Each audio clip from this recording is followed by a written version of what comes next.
I'm going to be playing a game with my boys today. This is Lucas and Landon, and we're going to be doing the 10 competencies in school social work. So go ahead, Lucas, spin. 8. How do you intervene with individuals, families, groups, organizations, and communities? Something that I do that is really important to do to help our students and their families is building and keeping good relationships within the community, especially with local organizations that support programs at our school. Recently, I wrote a thank you card to send to a local church who makes ongoing donations for us to buy food for the backpack program. The card expressed their importance and how much we appreciate their help, and we even added a few thank you cards from the students. Go ahead, Landy. 4. What is one way you engage and practice informed research and research-informed practice at your internship? I learned a lot about evidence-based practices in school social work, like behavioral threat assessments, student attendance intervention plans, and why are they used and how well they work. The other day, I observed my supervisor do an attendance intervention plan with a student to help them understand the importance of coming to school as well as what possible consequences there are if they don't come. Go ahead, Licky. 7. How do you assess individual families, groups, organizations, and communities? Every other Wednesday, I go to a meeting with my supervisor called Learning Support Services, or LSS. In this meeting, we talk about different students or families that are at higher risk of needing interventions with health or mental health, behaviors, attendance, and their education. We usually try to come up with a plan for each student and stay connected so that we could work together.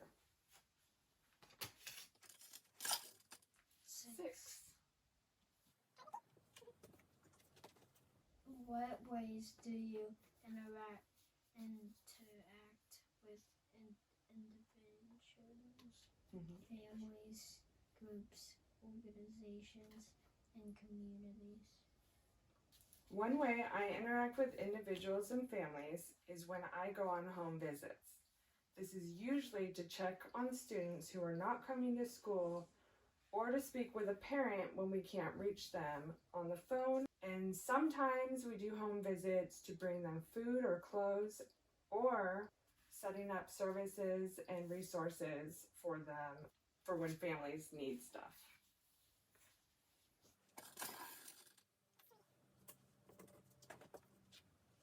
How do you make advances in human rights and social justice within your field work? I run the whole backpack program at the middle school that helps give food to students that need it and might not have meals at home over the weekend otherwise. So my job is to maintain the food pantry, to do grocery shopping for it, check in with all the kids to make sure they come and get the bags, and to put together the bags of food to be given out each week. My supervisor and I also help individuals by giving food, school supplies, clothes, and basic necessities when the needs arise.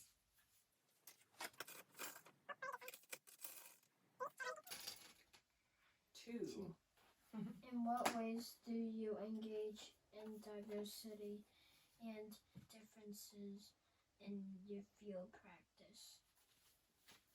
I interact a lot with students and their families by asking questions that are relevant to understanding their experiences and potential needs, while making sure that I'm also very respectful of them and understanding that not everyone has the same life experiences. So sometimes I call parents to get information from them for programs that we run. For instance, the Families Helping Families, and that's when they can get presents for the family on Christmas for those who can't afford it. It's important to remember that not all families can afford to buy gifts, but that doesn't mean they shouldn't get to celebrate and have a good Christmas.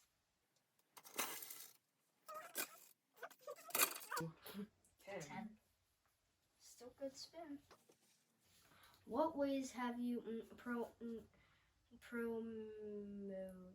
promoted and engaged in self-care? One thing that I really enjoy, boys, for doing self-care is doing fun things with you boys. When we went to the trampoline park, that was self-care. And when we decorated Halloween cookies, that was really fun. That way I get to spend quality time with you, but I also get to take a break from the stress of school and just relax a little bit. This is also why I wanted to make this video with you guys and make sure it was super fun, right? Mm-hmm. 1. When you go to your internship, how do you show ethical and professional behaviors? I'm able to reflect on myself and manage my professional practice that I do in my field by keeping ongoing notes about my tasks, my feelings, and my thoughts, which helps because I can review those later, and then I can adjust or improve what I'm doing, and also it helps me remember questions to ask my supervisor later so that I don't forget. Oh, 9. You got it. Only second spin. Yep. I thought that was going to take forever. In what way do you Evaluate your practice with individuals, families, groups, organizations, and communities? So that I can improve on my social work skills and the way that I practice with clients and coworkers, I openly ask my supervisor for feedback on how I'm doing and what I can improve on, and then I take that feedback and make those changes to better myself and how I work. Oh, there you go. 5. Here is the last card. How do you engage in policy practice at the middle school you work at? Something I've done a lot of is researching local community resources that are available, such as food, housing, clothing assistance. And I created a resource guide to help families at our school that may need it, as well as inform other social workers in the area that work in schools what resources are available so that they can help their clients as well.